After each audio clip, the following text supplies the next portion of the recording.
It's hard to believe that the steel plates in front of us, taken from a multi-story decommissioned ship, are perfect for making giant industrial gears.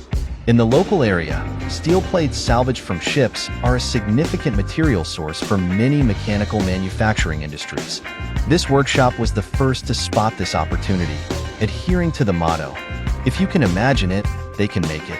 Ingeniously, they used the steel plates from the port to create giant gears, and the results are truly astonishing. Unlike other workshops that use sand casting to create gears, this workshop first cuts the salvaged steel plates into long rectangular pieces. These pieces are then placed into a heavy-duty bending machine, where they are gradually shaped from flat to curved by the pressure of upper and lower rollers, although this is not their final form.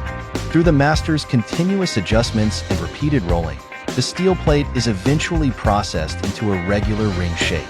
This steel ring is the foundation for making gear teeth, and its manufacturing process is more straightforward than sand casting and forging. This embodies the spirit of, "If you can imagine it, they can make it." Completing the steel ring is just the first step in making the gear. Since the gear's center isn't hollow, the master brings over a round steel plate with 4 holes.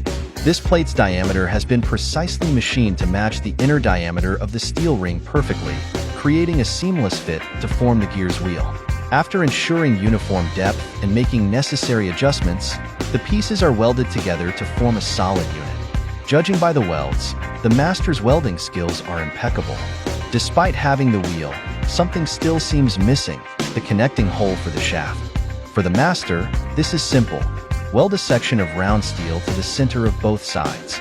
After welding and using gas-cutting equipment to cut a hole through the center, the basic structure of the gear is complete. The fact that the ship's steel plate can be bent into a circle without cracking shows its high-yield strength. Next, the gear is placed on a lathe for precise turning, which refines its dimensions and smooths the rough surface of the steel plate, laying a good foundation for the subsequent hobbing process. The master first measures the gear's diameter with standard sizes, determines the machining allowance, and begins turning down the diameter. Measurements are taken continuously to prevent over-machining until the diameter meets the required specifications. After finishing the outer diameter, the master changes tools to adjust the center mounting hole finely, ensuring its precise inner diameter. With the master's skilled craftsmanship, the work is completed, and the gear is ready for hobbing. Creating a helical gear requires more time for hobbing.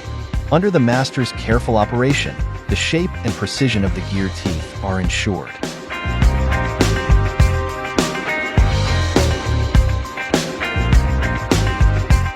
After several hours of hobbing, the original steel plate has transformed into a ring of uniformly shaped helical teeth. The large gear from recycled ship steel plates is complete, showcasing the master's superb skills and creativity. How would you rate this method of gear manufacturing?